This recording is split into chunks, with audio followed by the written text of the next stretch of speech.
Good morning सभी लोगों को। हम लोग कल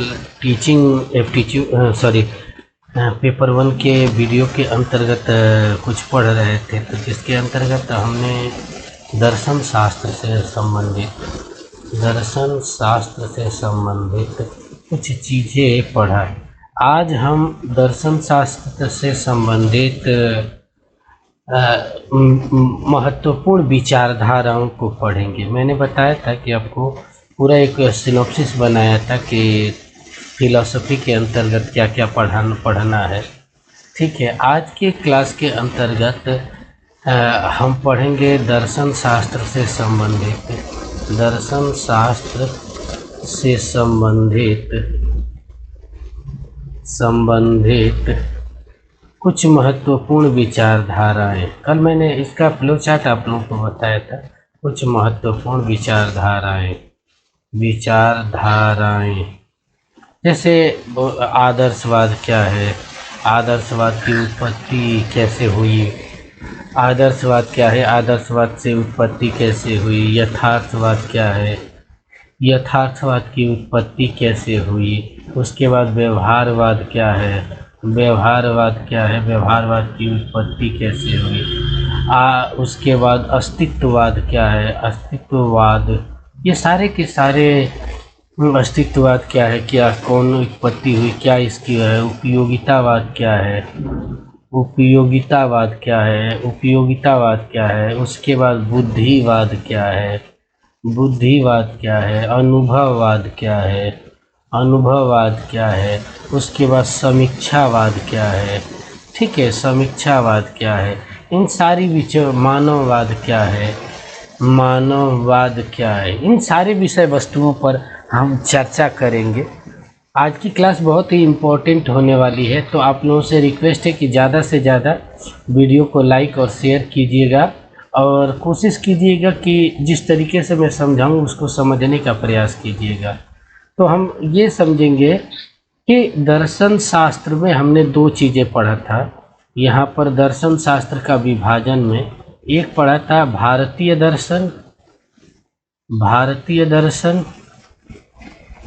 दर्शन, दूसरा पाश्चात्य दर्शन। तो हमने एक चीज़ और बताया कि भारतीय दर्शन की ज्ञान मीमांसा को पढ़ना है। भारतीय दर्शन की ज्ञान मीमांसा को हमें भारतीय दर्शन की ज्ञान मीमांसा को हमें पढ़ना है। ठीक है, जिसमें प्रत्यक्ष क्या है, अनुमान क्या है, ठीक है, शब्द क्या है, उपमान क्या है। लेकिन पाश्चात्य दर्शन में हमें विचारधाराएं पढ़नी है, विचारधाराएं पढ़नी है। कितनी प्रकार की विचारधाराएं हैं, तो आज की क्लास में हम पाश्चात्य जगत के अंतर्गत जितनी भी महत्वपूर्ण विचारधाराएं हैं हम उसका सूक्ष्मता से अवलोकन करेंगे और उस पर प्रकाश डालेंगे कि आखिर आदर्शवाद क्या है, किस तरीके से इसकी उत्पत्ति हुई, सारी चीज़ों को हम जानने का प्रयास करेंगे। पहला है आदर्शवाद। ध्यान से देखिएगा, एक एक वर्ड में तोड़ के इस पे है आदर्शवाद। आदर्श कहने का मतलब कि सृष्टि में आइडियल क्या है, आइडियल यानी आइडियल कहने का मतलब कि संपूर्ण समाज के लिए आइडियल क्या है सभी का। एग्जाम्पल के तौर पर हम कहें कि अपने से सभी बड़ों का सम्मान करना चाहिए, ये एक आदर्श है। हमें अपने माता पिता का सम्मान करना चाहिए। ठीक है, जानवरों की रक्षा करनी चाहिए। ठीक है, पर्यावरण की रक्षा करनी चाहिए, ये बात सही है, आइडियल के रूप में है। लेकिन आइडियल कहने का मतलब क्या है कि ये कि ना हम कह सकते हैं कि एक पैरामीटर होता है यहाँ पर। जैसे ये एक पैरामीटर हो गया यहाँ पर सपोज है, और हम यहाँ पे हैं, तो हमें ज़िंदगी एक हमारे लिए ना यहाँ पे मनुष्य लोग है। ठीक है, तो हम अपनी ज़िंदगी को कैसे देखेंगे और कैसा बनना चाहेंगे, तो उसी को हम क्या कहते हैं, आदर्श। और इस विचारवाद का मतलब हमेशा विचारधारा होता है, आइडियोलॉजी। इसको थोड़ा सा और तोड़ दें तो ये हो जाएगा आइडियल प्लस आइडियोलॉजी, विचारधारा। थ्योरी, वाद का मतलब थ्योरी के रूप में आता है। तो आदर्शपूर्ण विचार, आदर्शपूर्ण नैतिक नियमों की समीक्षा करने वाली विचारधारा को ही आदर्शवाद कहते हैं। जैसे हम भारतीय परिप्रेक्ष्य में देखा जाए तो सभी मनुष्य के लिए सबसे बड़े आदर्श के रूप में भगवान राम माना जाता है। भगवान राम को, जिसे मर्यादा पुरुषोत्तम राम कहा जाता है। तो हर मनुष्य चाहता है कि उनके जैसा गुणवान बनने का प्रयास करे। तो इस प्रकार की विचारधारा को क्या बोलते हैं? आदर्शवाद। यथार्थता यह है कि पाश्चात्य जगत में इसको और कई नामों से जाना जाता है। पाश्चात्य जगत में यदि देखा जाए तो आदर्शवाद की उत्पत्ति का श्रेय प्लेटो को जाता है, जहाँ वह प्रत्ययवाद के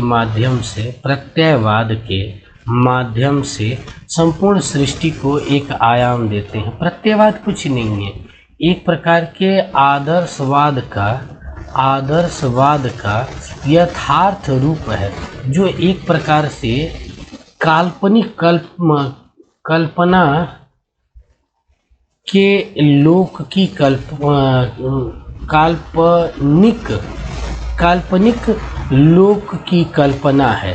ठीक है, कहने का मतलब कि जब कुछ बच्चे होते हैं कि सोचते हैं काश ऐसा होता, तो उसी चीज़ों को जिस लोक में आप सोचते हैं उसको आइडियल के रूप में कहते हैं। यहाँ प्रत्यय कहने का मतलब आइडिया से है। आइडिया क्या होता है? एक प्रकार का विचार, और विचार हमेशा पॉजिटिव और निगेटिव दोनों आते हैं। ये विचारधारा को ये आदर्श रूप में देखते हैं। कहते हैं कि सपोज दैट कोई वस्तु सही है या गलत है। जैसे मान लो कि यहाँ पर एक राम नाम का व्यक्ति है, ये सही है गलत है इस व्यक्ति के तभी हम प्रमाणित कर सकते हैं जब हम इसका पहले कोई पिक्चर देखे हैं, और यदि उससे यह व्यक्ति मिल गया तब तो यह सही है। ठीक है, और यदि नहीं मिला तो वो वस्तु गलत है। एग्जाम्पल के तौर पर यदि कहते हैं, एग्जाम्पल देख लें, तो यदि हम कहें कि बाल्टी, जैसे बाल्टी देखिए, तो बाल्टी के आपके तुरंत आपके दिमाग में एक ऐसी छवि बनेगी। ठीक है, एक ऐसी छवि बनी होगी। ठीक है, बाल्टी के कई रूप हैं, लेकिन कहीं ना कहीं आपको इस रूप में एक छवि बनी। यदि अचानक से आपको इस तरीके से कोई वस्तु ला दी गई, यदि इस तरीके की कोई वस्तु इस आकृति में ला दी गई, तब तो आप कहते हैं कि यह बाल्टी है, नहीं तो कहते हैं कि नहीं बाल्टी नहीं है। जैसे मान लो कि ऐसे हम ला दें, ठीक है, ऐसे चीज़, तो हम इसको कभी नहीं कहेंगे कि ये बाल्टी है। तो कहते हैं कि यही आदर्श रूप है। आदर्श रूप यही है जिसको यह प्रत्यय कहते हैं। प्रत्यय, और इस विचारधारा को प्रत्ययवाद कहते हैं। और वह पाश्चात्य जगत में कहा जाता है कि Plato is philosophy and philosophy is Plato. जो मैं बोल रहा हूँ ध्यान से लिखिएगा और नोट्स बनाइएगा। फिलोसफी इज प्लेटो, यानी कहा जाता है कि दर्शन ही प्लेटो है और प्लेटो ही दर्शन है। ये स्टेटमेंट है एन वाइट हेड का। ठीक है, ये कहते हैं कि प्लेटो फिलोसोफर बनने के लिए प्लेटो की आइडियोलॉजी को पढ़ना जरूरी है। तो ये जो विचारधारा निकली पाश्चात्य जगत से, जिसे यूनान के युग से कहा जाता है, यूनान को शायद पाश्चात्य जगत में बुद्धिजीवियों का अखाड़ा कहा जाता है। यूनान को बुद्धिजीवी, यहाँ 3 लोग मेन रूप से जाने जाते हैं। और तीनों गुरु शिष्य हैं। पहला सुकरात, दूसरा प्लेटो, तीसरा अरस्तु और इसका विश्व विजेता सिकंदर, इन्हीं के शिष्य थे। सुकरात के गुरु प्लेटो, प्लेटो के गुरु अरस्तु, अरस्तु के गुरु शिष्य सिकंदर था। ये कहीं न कहीं ये सद्गुण पर आधारित विचारधारा को देते हैं। यह प्रत्ययवाद के आधार पर देते हैं, जिससे आगे चलकर आदर्शवाद बनता है। आदर्शवाद की परिकल्पना पर अरस्तु आदर्शवादी है, आदर्शवादी दृष्टिकोण से देखते हैं, लेकिन इनमें व्यवहारवाद की भी झलक कुछ चीज़ें दिखाई पड़ती है। ये शासक थे, तो आप देखें कि कहीं न कहीं आदर्शवाद की झलक हमें यूनान से दिखती है, जिसको आगे चलकर प्रत्ययवाद के रूप में अलग अलग लोगों ने देखने का और एक्सप्लेन करने का प्रयास किया। ठीक है, अब एक चीज़ और है, आदर्शवाद हमेशा कल्पना की वस्तु होती है, कल्पना की वस्तु होती है, न कि व्यवहार की ज़रूरत होती है। ये एक प्रकार की थ्योरी होती है, ये एक प्रकार का प्रैक्टिकल डायमेंशन होता है। जो भी मैं बोल रहा हूँ प्लीज़ लिख लीजिए, एक भी क्वेश्चन आपका जाएगा नहीं। ठीक है, व्यवहारिकता इसकी कम होती है आज के समय में। ठीक है, आदर्शवाद को दूसरे शब्दों में कह सकते हैं कि एक प्रकार की जो अवधारणा है जो पूरी तरीके से कल्पना में ही रहती है। एग्जाम्पल के तौर पर यदि आदर्शवाद का विकास देखा जाए, आदर्शवाद का पाश्चात्य जगत में विकास देखा जाए तो प्लेटो से शुरू हुआ, अरस्तु गया, अरस्तु से आपको बुद्धिवाद में दिखा, उसके बाद थोड़ा सा समीक्षावाद में दिखा। यहाँ 3 दार्शनिक है, DSL, यहाँ पर कांट है। ठीक है, आगे के भी दर्शन में इस तरीके से दिखा। हम रुक के इसलिए रहे क्योंकि इन दोनों को हम एक्सप्लेन करेंगे, उसके बाद आपको ओवरऑल बताएंगे कि आदर्शवाद कहाँ से किस तरीके से गया।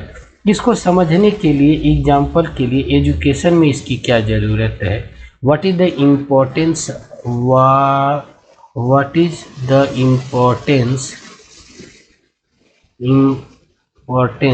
Of philosophy in education. ठीक है, व्हाट इज़ द इम्पोर्टेंस मतलब शिक्षा के क्षेत्र में दर्शन की उपयोगिता, शिक्षा के क्षेत्र में दर्शन की उपयोगिता, ध्यान से लिखते रहिएगा। ठीक है, आदर्शवाद के भीतर उपयोग की जाने वाली शिक्षण विधियाँ व्याख्यान के माध्यम से दी जाती है, लेक्चर के माध्यम से। व्याख्यान यानी लेक्चर मेथड है, इससे दी जाती है कि हमें ऐसा करना चाहिए, इस तरीके से करना चाहिए, जिसका विकास संवाद के रूप में होता है। संवाद का मतलब कि एक स्पीकर रहता है, यहाँ 40-50 लोग सुनने वाले रहते हैं, इनको लेक्चर देता है कि इस तरीके से कीजिए। डायलॉग मेथड जिसकी शुरुआत सुकरात ने किया था, जिसे धात्री विधि भी कहा जाता है। एक एक चीज़ नोट कर लीजिएगा, धात्री विधि भी कहा जाता है। ठीक है, यह एक काम करता है, यह इसके अंतर्गत स्पष्टीकरण के लिए प्रश्न किए जाते हैं कि इसकी हमारी चर्चा में क्या संबंध है। प्रश्न जो धारणा की जांच करते हैं, इसके वजह हम यह मान सकते हैं। प्रश्न जो कारण और सबूतों की जांच करता है, दृष्टिकोण और परिप्रेक्ष्य की जांच करता है, निहितार्थ मतलब उसके रिजल्ट के बारे में बात करता है, आर्गुमेंटल सवाल के बारे में बात करता है। तो इन चीज़ों को आप ना लिखते चलिएगा, हम आपको बता देंगे कि क्या क्या चीज़ों की ज़रूरत है। अब आदर्शवाद के बाद आता है यथार्थवाद। यथार्थवाद, रियलिज्म। रियलिज्म का मतलब वास्तविकतावाद। इसकी जो शुरुआत होता है वह अरस्तु ने किया था। अरस्तु ने एक मेरी ग्रीक दर्शन की रूपरेखा, ग्रीक दर्शन की रूपरेखा, ये किताब है मेरी, उसमें मैंने उसके फ्रंट पेज पे ही एक फिगर लगाया है। शायद यूनान में जब राजा हुआ करता था तो राजा ने कहा कि एक तस्वीर बनाओ, तो एक वो व्यक्ति को तस्वीर बनाता है। तो चित्रकार ने किया क्या कि एक आंख ऊपर की तरफ कर दिया और दूसरी आंख नीचे की तरफ कर दिया। तो ये ऊपर की आंख और ये नीचे की। तो राजा ने पूछा कि ऐसा क्यों किए कि एक आंख ऊपर ही क्यों? तो ये कहा कि जो ऊपर की आंख है यह प्लेटो की आंख है, जो हमेशा कल्पना जगत की या आदर्शवाद की बात करता है, आदर्शवाद की बात करता है। जबकि जो दूसरी आंख किया वह व्यवहारवाद या हम कह सकते हैं यथार्थवाद की बात करता है। ठीक है, जो रियल होता है उसकी बात करता है, क्योंकि जो हम आँखों से देखते हैं वो अलग होता है, जो हम सोचते हैं वो अलग होता है। यहीं से आगे चलकर एक विचारधारा निकली जिसे हम अनुभववाद कहते हैं, जिसके अंतर्गत 3 फिलोसोफर है, LBH, लॉक, बर्कले, ह्यूम। ठीक है, ये तीनों के तीनों ऑक्सफोर्ड यूनिवर्सिटी में प्रोफेसर थे, इसीलिए इनको कहा जाता है ऑक्सफोर्ड यूनिवर्सिटी का दर्शन। ऑक्सफोर्ड यूनिवर्सिटी का दर्शन भी इसे कहा जाता है। प्लीज़ जैसे जैसे मैं बोलता हूँ आप लोग नोट कर लें, आप लोगों का एक भी क्वेश्चन गलत नहीं होगा। ठीक है। तो यदि हम ये देखें कि पाश्चात्य जगत में इसका विकास कैसे हुआ, या यथार्थवाद का विकास, डेवलपमेंट ऑफ रियलिज्म। तो यथार्थवाद के विकास की बात हम देखें तो इसकी शुरुआत हुई थी अरस्तु से, जिसको आगे बढ़ाने का काम किए अनुभववादियों ने। मैंने अभी इसके बारे में बताया कि यह तीन दार्शनिक, लॉक, बर्कले, ह्यूम, LBH से याद करिएगा। उसके बाद ये यहीं नहीं रुका, उसके बाद जॉन डीवी, विलियम जेम्स जैसे उत्कृष्ट यथार्थवादी भी लोग थे। जहाँ जॉन डीवी को कहा जाता है व्यवहारवादी, ये थोड़ा आगे बढ़ गए, व्यवहारवादी, जहाँ अमेरिका की USA की पूरी एजुकेशन पॉलिसी इसी के आधार पर रन करती है। ठीक है, यथार्थवादी होता क्या है, यथार्थवाद का मतलब क्या है, यथार्थवाद का उद्देश्य क्या है और इसमें होता क्या है। जैसे हमें ज्ञान प्राप्ति के साधनों पर विश्वास करना, साधनों पर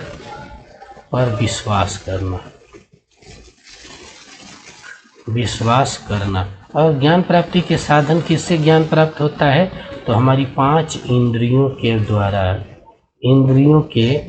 द्वारा ज्ञान होता है। और जो 5 इंद्रियों से ज्ञान प्राप्त होता है यही वास्तविक होता है, यही यथार्थ होता है।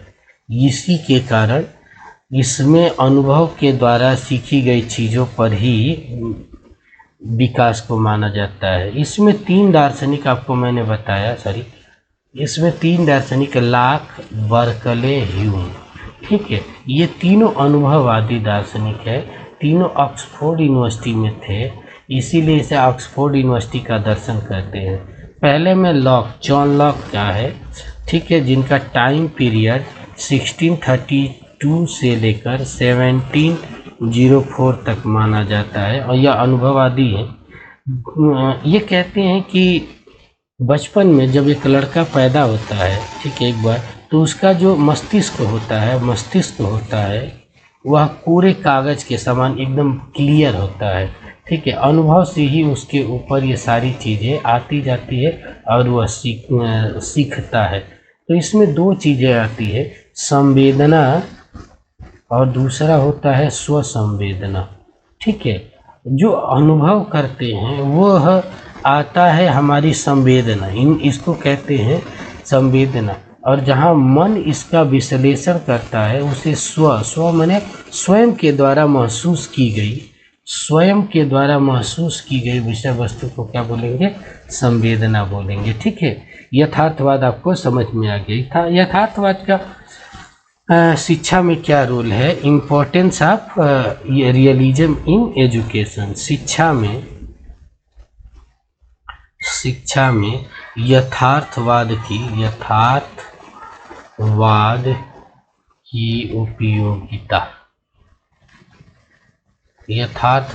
उपयोगिता, क्या क्या है, पहले देखें। जो भी सीखे अच्छा प्रदर्शन कर सके बच्चे। तो मैंने आपको जो भी पढ़ाया उसको आप अच्छे तरीके से प्रदर्शन कर ले जाते हैं तो अच्छा होता है। दूसरा स्पीच, आपको जितना अच्छा बोलने को ढंग सिखाया जाता है आप बोल ले जाते हैं तो भी सही है। दूसरा आपकी थिंकिंग प्रोसेस है, थिंकिंग सोच आपकी बदलती है, सोच या अर्थात विचारधारा बदलती है, ठीक है। आपके अंतर्गत अवलोकन करने की, एनालिसिस करने की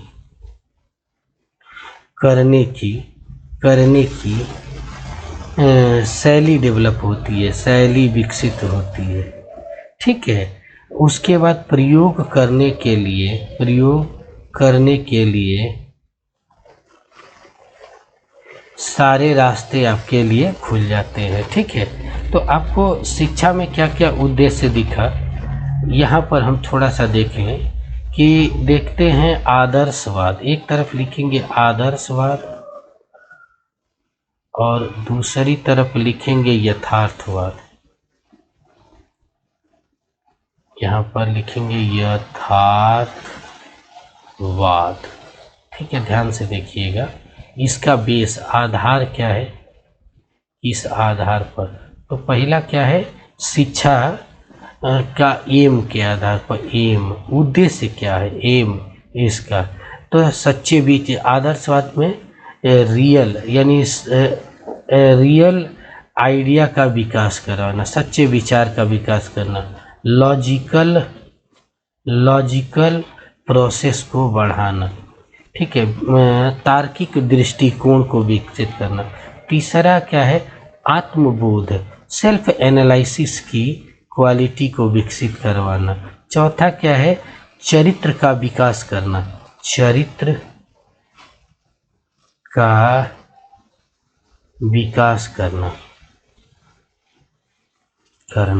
ठीक है। इसके अंतर्गत क्या है,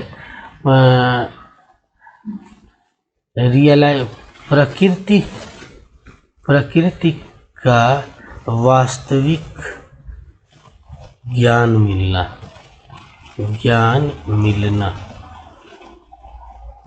दूसरा वैज्ञानिक विधि का विकास। तीसरा स्किल डेवलपमेंट करना, चौथा क्या है, ठीक है, प्रैक्टिकल डायमेंशन में चरित्र निर्माण। आप पूछेंगे कि इसमें और इसमें क्या है, ये होना चाहिए, हमें ऐसा करना चाहिए, हम कैसा करते हैं, ठीक है। अब ये शिक्षा का तरीका देखा जाए कि कौन सी शिक्षा का तरीका होता है। शिक्षा का यहाँ से आपका क्वेश्चन बनेंगे, दवा के तरीका। इसमें क्या है, सेल्फ एनालिसिस है, आत्म विश्लेषण से आदमी सीखता है, विश्लेषण के माध्यम से सीखता है। दूसरा आपके ऊपर पूर्ण नियंत्रण होता है, आत्मनियंत्रण की भावना जागती है, नियंत्रण की भावना जागती है सीखने से। ये क्या है कि प्रत्यक्ष नियंत्रण हो जाता है। उसके बाद नेसेसरी चीज़ों की जानकारी, जो रोटी कपड़ा मकान की जानकारी अच्छे तरीके से मिलती है। यह क्या होता है, यदि देखें मॉडल दोनों में शिक्षा का, तो ये होता है रोल मॉडल। इसको कहते हैं role model education system, intellectual का, बौद्धिक स्तर का और नैतिक स्तर का, बौद्धिक स्तर और नैतिक है। ये क्या होता है कि प्रैक्टिकल, यानी प्रैक्टिकल ज्ञान होता है। ठीक है, ये आपका तरीका हो गया। उसके बाद आता है व्यवहारवाद।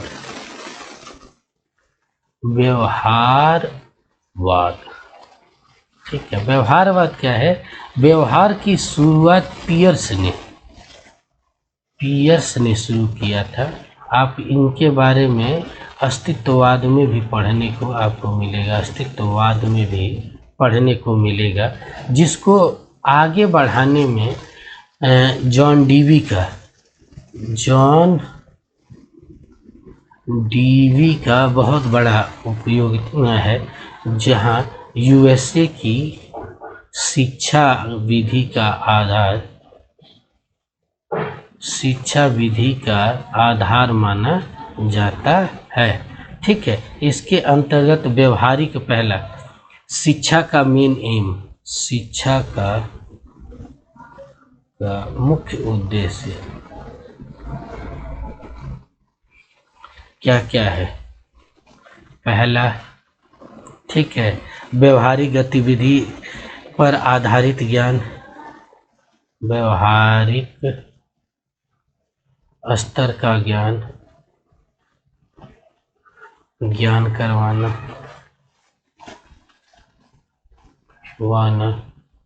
दूसरा, मनुष्य का संपूर्ण विकास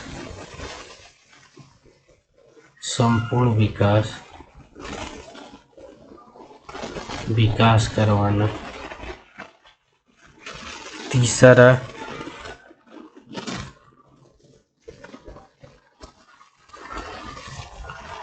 अस्तित्व के बारे में, अपने जीवन के बारे में विचारों को, जीवन के मूल्यों को समझना, को व्यवहारिक स्तर पर समझना और व्यवहारिक स्तर पर समझना। पांचवा, ठीक है, स्कूल में यानी विद्यालय में व्यवहारिक स्तर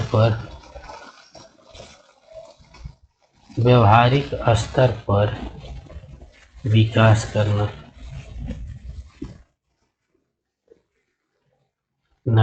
क्वेश्चन आंसर पूछकर विकास करना। ठीक है, तो ये चारों पांचों नियम थे जिसको हमने जानने का प्रयास किया। ठीक, अभी हम एक और पढ़ेंगे मानवतावाद के बारे में। मानवतावाद संपूर्ण सृष्टि के जितने भी रिलीजन हैं, संपूर्ण सृष्टि के जितने भी रिलीजन हैं, उसका आदर्श रूप क्या है, को क्या कहा जाता है? मानवतावाद कहते हैं, जिसके अंतर्गत कुछ बेसिक चीज़ों को, पहला, सभी का सम्मान करना। दुनिया का सबसे बड़ा धर्म मानव धर्म, सभी का सम्मान करना, सभी के साथ समान व्यवहार करना, सभी के विचारधाराओं का सम्मान करना, विचारधाराओं का सम्मान करना क्या कहलाता है? व्यवहार होता है। इससे क्या होता है कि आपको सभी धर्मों का सम्मान करना, सभी मतों का सम्मान करना, ठीक है, इस प्रकार की आइडियोलॉजी को क्या बोलते हैं? व्यवहार। इसकी शुरुआत जो देखें, ये एक प्रकार के क्या है, मनोवैज्ञानिक विधि है, जहाँ संपूर्ण संसार के लोगों का आत्मविश्लेषण किया जाता है। और शायद शिक्षा का वास्तविक उद्देश्य क्या है, मानवतावाद को जागृत करना है। ठीक है, तो इसको विकसित करना ही जीवन का वास्तविक उद्देश्य माना जाता है। इसकी शुरुआत स्टार्टिंग मानवतावाद का विकास। ठीक है, कहाँ से किसने किया, तो अब्राहम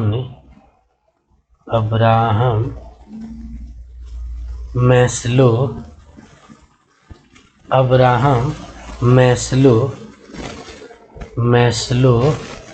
और कार्ल रोजर्स ने किया था। शिक्षा विधि में लाने का प्रयास किया था। तो इस चीज़ को हमें याद रखना होगा। वीडियो बड़ी हो जाएगी, एक छोटा सा और रह जाएगा जिसको हम आगे पढ़ा देंगे। ठीक है, तो यहाँ तक आज के लिए यहीं तक। आप सभी लोगों से बहुत बहुत रिक्वेस्ट है कि वीडियो को ज़्यादा से ज़्यादा लाइक करें, चैनल को सब्सक्राइब करें और ज़्यादा से ज़्यादा लोगों तक शेयर करने का प्रयास कीजिए, जहाँ से फिलॉसफी के वास्तविक उद्देश्य को फिलॉसफी के टीचर के रूप में मिले। आप लोग एक बार देखिएगा दूसरे चैनल को भी और एक बार मेरे चैनल को भी, आपको बहुत बड़ा अंतर दिखेगा। जो जैसे नोट्स बनाता हूँ प्लीज़ नोट करिए और उसके बाद कोई क्वेश्चन लगाइए, एक भी बचेगा तो कमेंट सेक्शन में लिख दीजिए सर इसका आंसर नहीं आ रहा है। मैं गारंटी दे रहा हूँ कि नोट्स बनाइए, 2 बार रिवीजन कीजिए, उसके बाद कोई भी क्वेश्चन लगाइए, धड़ेल से होगा। इसी के साथ आप सभी लोगों को बहुत बहुत धन्यवाद। Thank you so much.